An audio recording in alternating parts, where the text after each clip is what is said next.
Hi,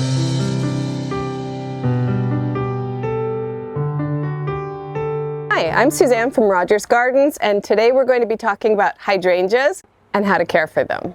There are very few flowers that can evoke a sense of summer, like seeing hydrangeas like this. It is just stunning, it's gorgeous, and everyone wants it in their garden. Pretty much every garden can have hydrangeas in it. You just have to find the right spot for them. So if you're near the coast, you can pretty much do whatever you like, put them in the sun, put them in a little bit of shade, but as you move further inland, you definitely want to keep them just a morning sun situation. Right now, these hydrangeas look spectacular. They are perfect. And the best time to plant a hydrangea is usually in the fall, just about as they're going dormant or have gone dormant, or in the early spring so that they can get their roots established and leaf out and flower like this in the summer.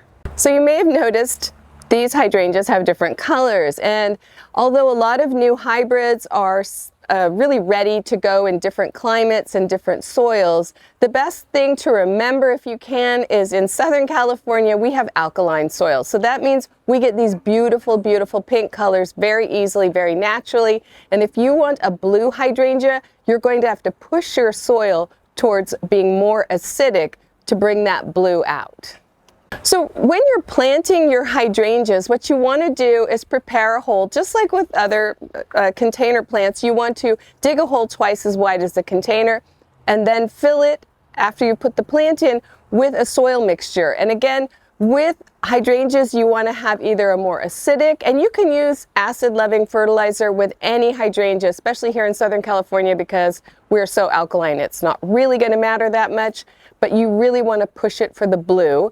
But you also want to add a lot of compost to your soil. They really need a super nutrient-dense soil to be their best. Hydrangeas are not a drought-tolerant plant. They really require regular, deep, slow watering to be at their best. You can tell if you're watering your hydrangeas really well if the ends of the tips of the leaves are really green.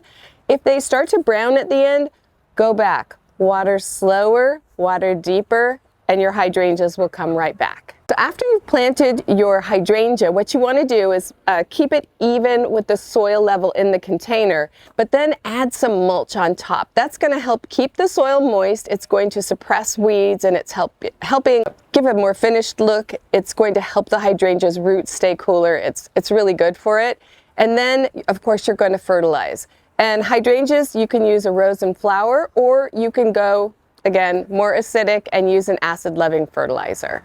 A lot of people wonder about how to cut a hydrangea, whether it's for bouquets indoors or just deadheading, getting ready for the next season. And there are a couple of ways to do this, but one of the easiest ways to think about in your mind is that you don't actually have to prune hydrangeas back. You can let the heads just slowly die right here, and they look really pretty. It can be kind of like a seasonal accent, and it will go with maybe some of the other plants in your garden being more wintry.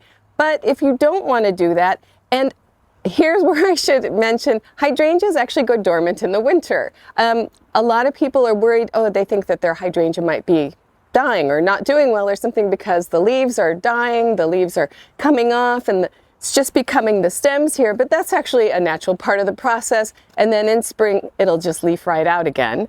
But when you have hydrangeas, and for example this one, just maybe it's in a pot and you think this doesn't look great, so you can prune it all the way back to the stem there.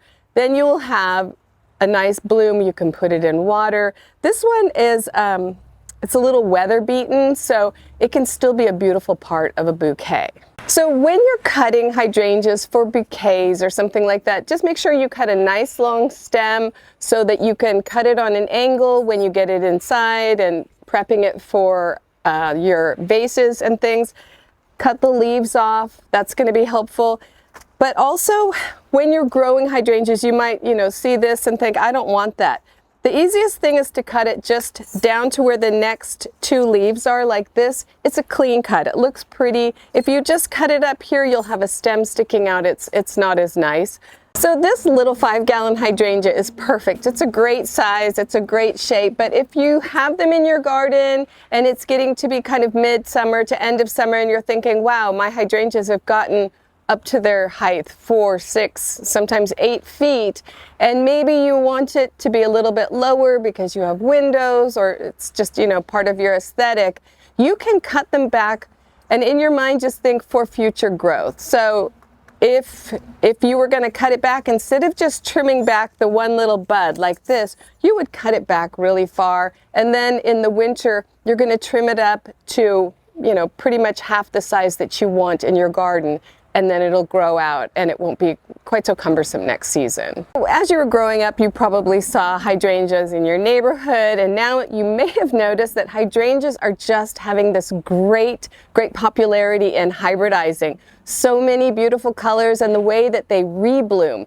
that's a really big thing for hydrangeas. Instead of just one big flush, you get reblooms, and those are the ones that you would deadhead. But look at these colors. This one is called Tequila Sunrise, and it just has so many beautiful colors to look at. It is just fantastic. We also have these tuxedo black tie that have the dark burgundy leaves and the red flowers. There are also beautiful climbing hydrangeas. If you have a lot of space, they're quite a vigorous grower.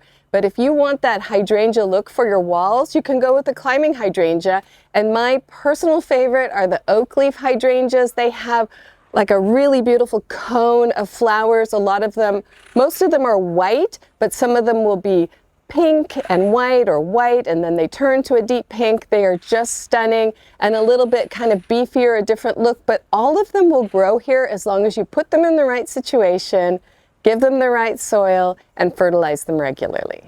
That's it for me today. You can go to our site, rogersgardens.com, and become a preferred member. That way you'll get our emails and know about all of our events here and all of the information we have to offer you. We have Facebook, Instagram, and our newly very hot, very viral TikTok. We're on Pinterest, but most importantly, we have a YouTube channel that you should subscribe to, because if you want information about plants, growing, decorating, anything for your home and garden, that's the best place to find it. Thanks for watching. I'm Suzanne, and we'll see you next time.